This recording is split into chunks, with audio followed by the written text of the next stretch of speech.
Graças e paz, meus irmãos, boa noite. É uma felicidade para mim, uma alegria para mim estar nessa igreja, a minha igreja que eu vou ser membro para o resto da vida. Meus irmãos, nessa noite especial, vamos meditar no texto que se encontra na primeira carta do apóstolo João. Primeira carta do apóstolo João. Primeira carta do apóstolo João, capítulo de número 2, versículos 15 a 17.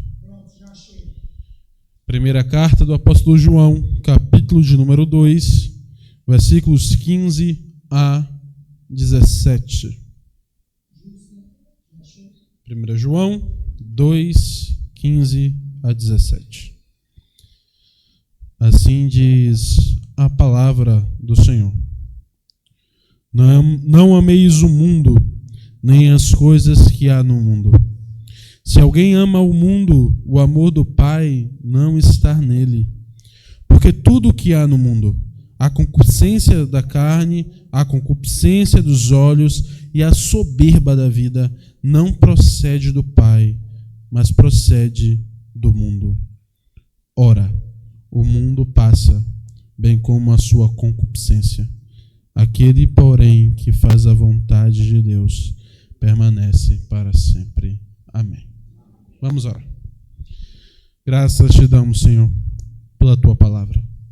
Graças damos por esta que é a sabedoria revelada a nós.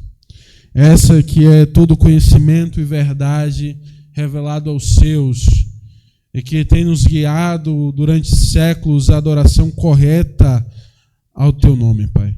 Graças te damos porque aprove ao Senhor nos permitir estudá-la, Senhor. Graças te damos porque nesta noite estamos ouvindo esta palavra.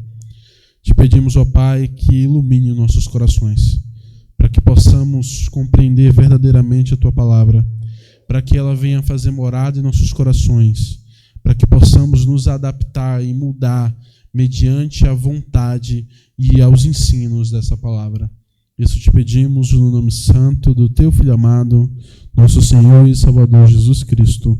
Amém. Amém. Meus irmãos, trabalharemos hoje o seguinte tema: não amem o mundo. Tema presente diretamente desse texto, e vamos trabalhar os aspectos desse tema demonstrados através da palavra escrita pelo apóstolo. Um exemplo interessante do que o apóstolo trouxe nessa carta talvez esteja em uma das mais famosas obras literárias protestantes, ou posso dizer protestante. A obra literária de um conhecido autor anglicano, C.S. Lewis, a obra mais conhecida dele, As Crônicas de Nárnia. No último livro das Crônicas de Nárnia, uma saga de livros que conta a história de 4 irmãos, Pedro, Susana, Edmundo e Lúcia. No último desses livros, a segunda irmã, Susana, mesmo conhecendo toda a história de Nárnia, no último livro, nos últimos momentos, ela não embarca na história final de Nárnia, no encontro final daqueles personagens, na Nárnia melhorada, no paraíso de Nárnia. E o leão, Aslan, explica a seus irmãos que Susana esquecerá de Nárnia, porque no seu coração era melhor viver este mundo daqui. Ela viu o paraíso. Com seus olhos, tocou o paraíso com seus pés. Ela viajou pelo paraíso. Mas ela escolheu o mundo. O mundo com a guerra, o mundo com as mortes, o mundo com ódio, o nosso mundo. É uma mensagem interessante. Uma mensagem singular. E essa mensagem o apóstolo João nos traz com muita força. Ele diz assim: não amem o mundo. Primeira razão disso é: não amem o mundo considerando a sua relação com Deus. Não ame o mundo considerando a sua relação com Deus. Veja o que o primeiro versículo número 15 nos traz. Não ameis o mundo, nem as coisas que há no mundo. Se alguém ama o mundo, o amor do Pai não está nele. Existe uma dicotomia óbvia aqui. O mal não pode pesar a força contra o bem. Não há um Deus mau, como algumas religiões apontam. Não há uma espécie de rivalidade entre Deus e o diabo. Mas existe uma óbvia separação, distinção entre o mundo celestial e o mundo presente. E aqui o apóstolo João não está falando do globo terrestre, ele não está falando do planeta Terra, ele não está falando da totalidade do ser humano, ele está falando da sociedade como ela é. As pessoas como elas se comportam. O mundo como é vivido. E ele está deixando bem claro que não há sociedade entre Deus e este mundo. O apóstolo Paulo, tratando do tema, vai dizer: não há comunhão entre luz e trevas. É engraçado pensar nisso. E é engraçado pensar que a igreja evangélica dos nossos dias esqueceu disso. A igreja evangélica dos nossos dias esqueceu em sua totalidade disto. Em todos os âmbitos, em todos os aspectos, ela esqueceu disto. Ela esqueceu que nós não só não somos o mundo, mas somos proibidos de amar o mundo. É basilar. É o que somos. Somos a antítese do mundo. A igreja precisa ser o completo oposto do que é o mundo. E se somos confundidos minimamente com o que o mundo é porque ainda não chegamos no que a igreja cristã foi feita para ser e, de alguma forma, no que a igreja cristã um dia foi. Porque quando olhamos para a igreja cristã do primeiro século, nenhuma sociedade podia dizer: eles não são completamente diferentes de nós. Mas nós amamos o mundo. Nós amamos a forma como que o mundo pensa. Nós amamos o desenvolvimento do mundo. Nós amamos as ideologias do mundo. Nós amamos a prioridade do mundo. Nós amamos as brigas do mundo. Nós fazemos parte dessas rixas. Nós nadamos no oceano do mundo. Mas dizemos: somos diferentes. Em que somos diferentes? Não sabemos dizer. Moralidade não nos faz diferente do mundo. Há homens e mulheres nesse mundo, creia você ou não, que são morais. Mas de alguma forma nós nos esquecemos que é o sentimento, é as prioridades, é a forma como pensamos que nos difere do mundo. Quando olhamos uma igreja dividida por política, nós amamos o mundo.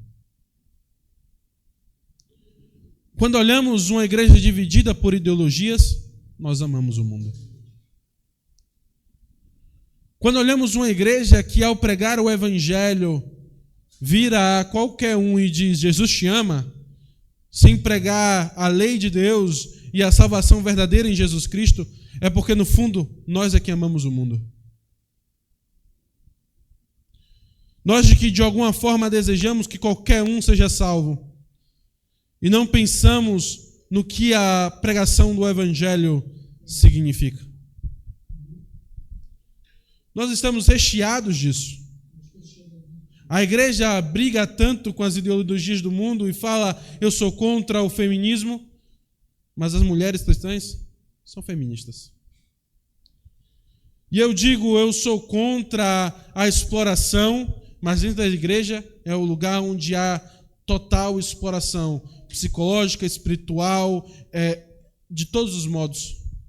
É onde há rixas e brigas. Nós odiamos o ódio, mas amamos odiar. Nós amamos o mundo. E João deixou claro, ele deixou muito claro: não amem o mundo.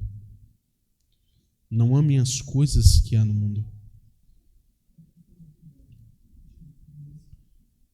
Porque o amor do mundo, porque quem ama o mundo, o amor do Pai não está nele.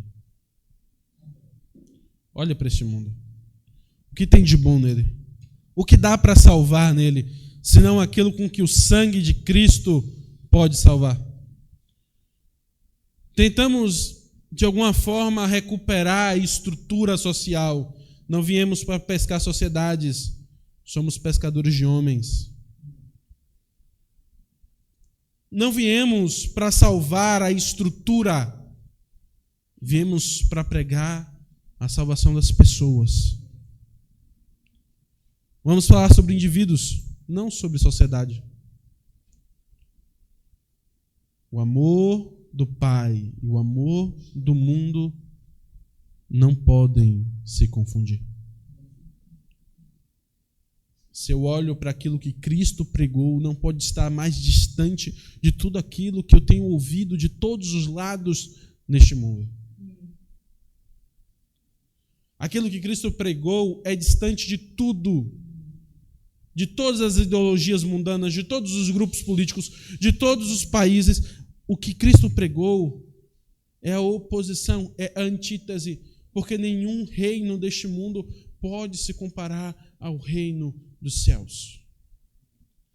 E se meu coração está mais preocupado em debater as coisas deste mundo do que meditar nas coisas de Deus, talvez eu esteja amando o mundo.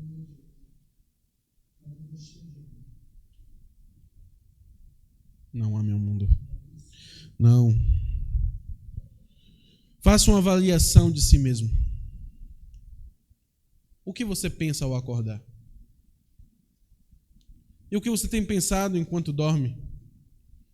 Ou melhor, nas suas últimas orações, quantas vezes pediu por saúde ou emprego ou qualquer coisa parecida?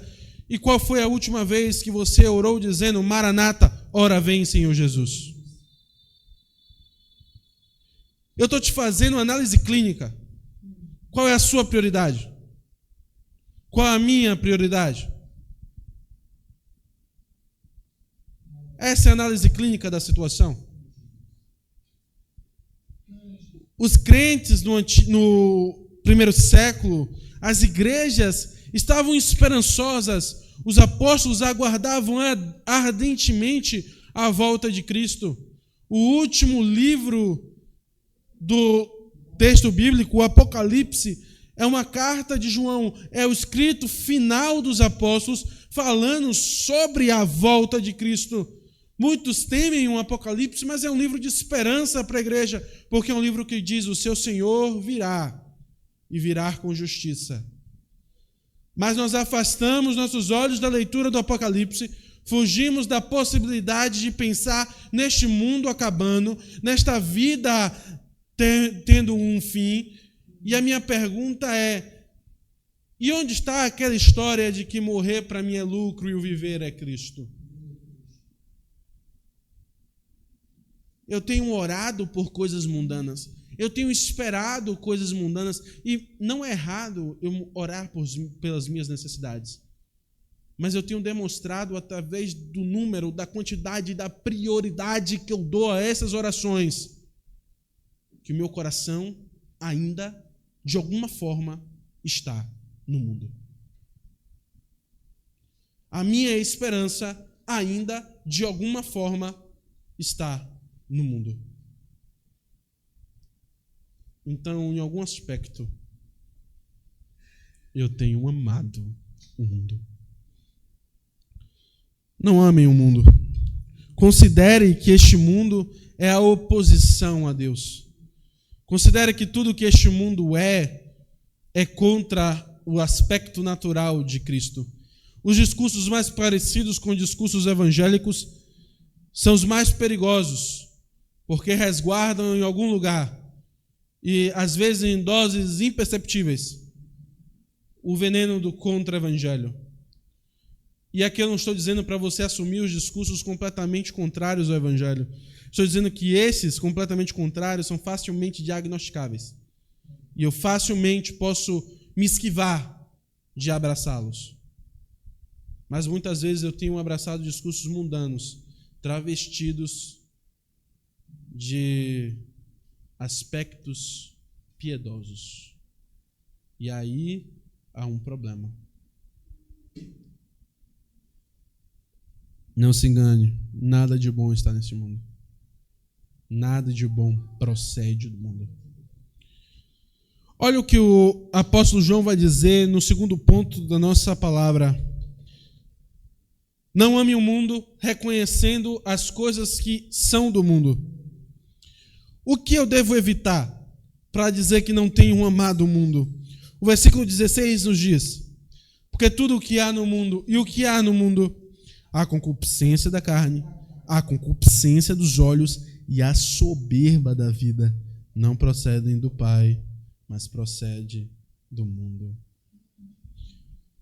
O que pode ser essa concupiscência da carne? Estamos falando de prostituição?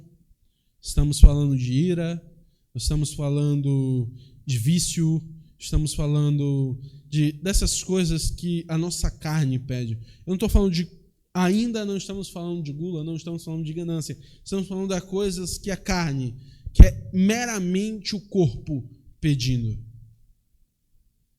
O corpo pede determinadas coisas.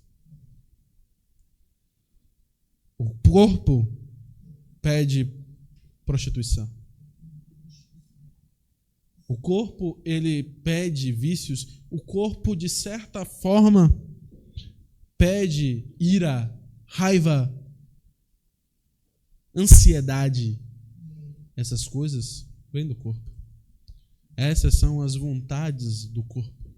Concupiscência pode ser traduzido por vontade. Vontade do corpo. E os olhos, o que os olhos pedem? Gula. Gula não é do corpo, porque julgamos ser gula aquilo que nosso corpo não está pedindo, mas queremos comer. Então, concupiscência dos olhos. Ira, não, mas ganância, inveja. Essas coisas são do olho. É o olho que vê, é o olho que quer, é o olho que pede. Essas coisas estão no olho. Soberba da vida.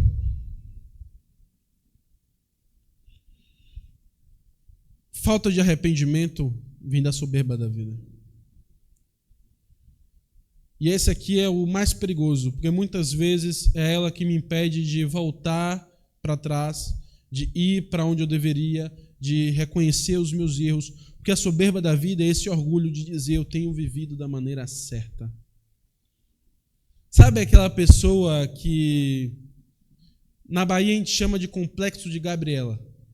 Eu nasci assim, eu vivi assim, e vou ser sempre assim, e vou morrer assim. Jorge Amado. Concupiscência. A soberba da vida. Eu sou assim porque eu sou assim, eu nasci assim. Esse é o meu temperamento. Tem tido aquela história dos 4 temperamentos, né? Psicologia, e eu não estou criticando a psicologia. Estou dizendo que muitas vezes a gente torna teorias científicas amuletos para os nossos pecados. E eu brigo com todo mundo porque eu sou sanguíneo. Não, é porque você é um pecador miserável.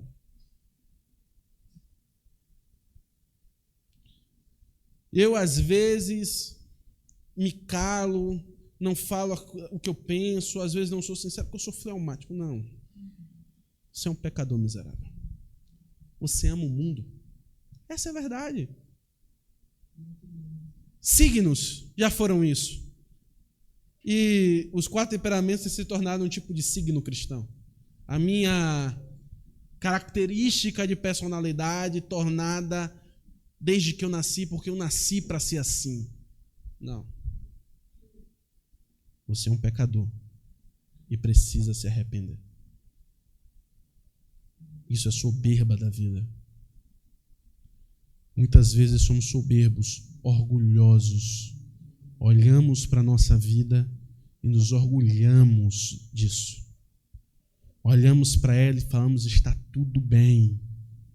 Eu errei aqui e ali, mas eu tenho acertado. Tenho acertado mais do que eu tenho errado. Soberba. Pura soberba. Vamos olhar para nossas vidas e ver o que há aqui. Concupiscência da carne, as roupas que eu visto, os lugares que eu frequento, as coisas que bebo, que como.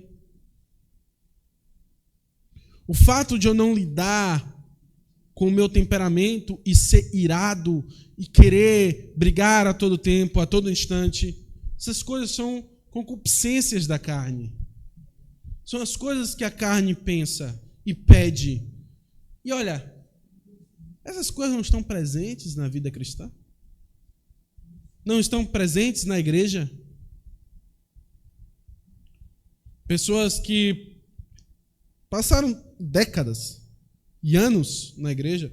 Nossa, tem certos pecados, ou melhor, tem certos erros que a gente entende em um novo convertido, mas que são simplesmente inegociáveis com pessoas que estão há anos na igreja. Um desses é a vestimenta. Não preciso desenhar. Um crente não pode vestir qualquer coisa. Ponto. E o problema não é dentro da igreja, porque muitas vezes eu posso vir a caráter para o culto de domingo, e tudo bem, e na minha semana estar vestindo qualquer coisa, qualquer porcaria. Você já entendeu e você sabe que esse não é o comportamento ideal para um cristão. Assim como não é o comportamento ideal para um cristão estar conversando com uma pessoa certamente imoral, que vai te levar certamente a pecar, mas você quer se sentir atraente, você quer se sentir desejado, irmão, concupiscência da carne. Sua carne está pedindo isso, negue. Essas são as coisas da carne. A mesma coisa é a concupiscência dos olhos. E isso aqui é perigoso, difícil. Isso aqui talvez seja o pecado da nossa década. Pelo menos dessa década de 2020. A década dominada pelo TikTok e pelo Instagram. A década que em 1 segundo eu tenho qualquer coisa e qualquer visão em minha mão. E eu tenho usado isso da pior forma possível. Horas e horas virando a tela. E os seus olhos gerando em seu coração vontade de ter aquilo que você não tem, de obter aquilo que você não deveria ter, de ter coisas, de viver coisas que não estão no plano de Deus para a sua vida, não estão na estrutura da sua vida. Por quê? Porque os seus olhos pedem. Ganância, inveja, essas coisas que nascem dos olhos, nós temos dado cada vez mais liberdade a estes olhos. Temos dito, pode ver. Deixe-me sentir. Eu nem vou viver isso, mas de alguma forma, vendo, eu estou vivendo. Essa é a vontade dos olhos. Temos invejado pessoas ricas, pessoas bem-sucedidas. Temos desejado aquilo que não é nosso. Temos quebrado o 10º mandamento muitas vezes, em muitos momentos, quase todos os dias. Porque não temos cuidado com os nossos olhos. Voltamos então para o ensinamento de Cristo quanto ao adultério. Se os seus olhos te fazem pecar, arranca-o. Porque é melhor que entre no reino dos céus com menos um olho do que com os dois vá para o inferno. Palavras de Cristo Jesus. Óbvio que ele não estava dizendo necessariamente para amputarmos os nossos olhos. Ele estava abordando que devemos ter controle das coisas que vemos e das coisas que desejamos. E a melhor forma disso é não dar liberdade aos nossos olhos. Por fim, combata a soberba da vida também. Ainda nesse ponto 2. Meu irmão, minha irmã, é necessário lembrar e lembrarmos todos os dias: eu não sou perfeito, mas preciso ser. Porque se lembrarmos só de que não somos perfeitos, essa imperfeição se torna uma desculpa para continuarmos pecando. Essa é a verdade.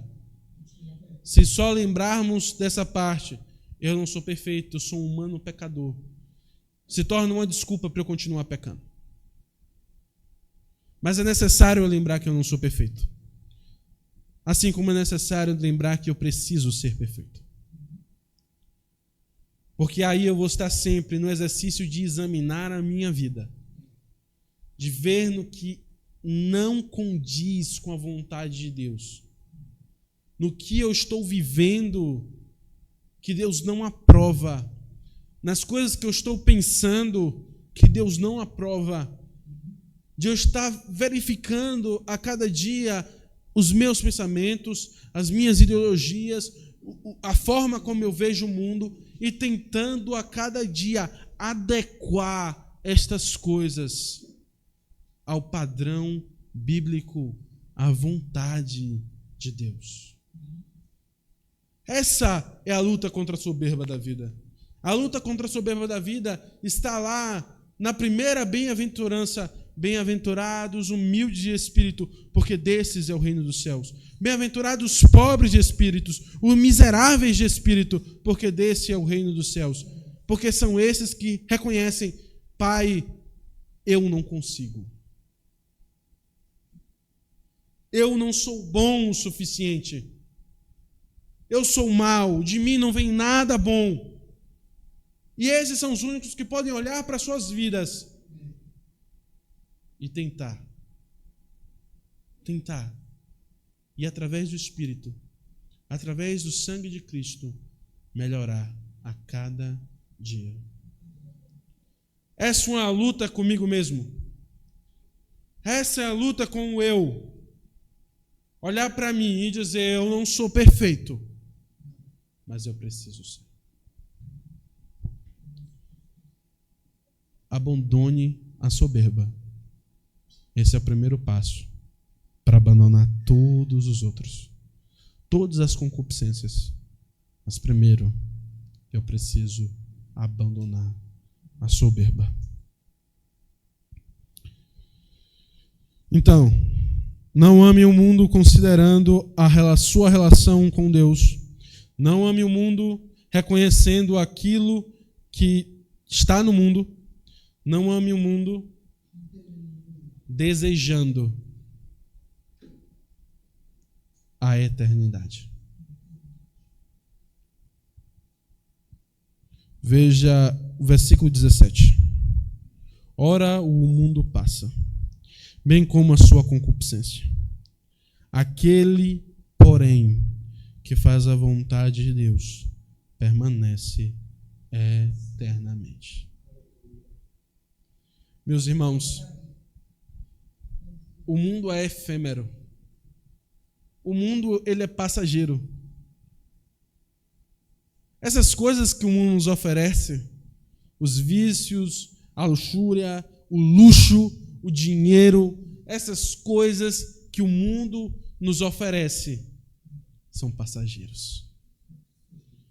Por isso que eu falei lá no início, não pense em mudar sistemas e reconstruir estruturas. Os prédios, os governos e os países, todos deixarão de existir. Essas roupas são passageiras. Esse púlpito é passageiro. Esse templo é passageiro. Este mundo é passageiro. As coisas que esse mundo oferece são passageiros.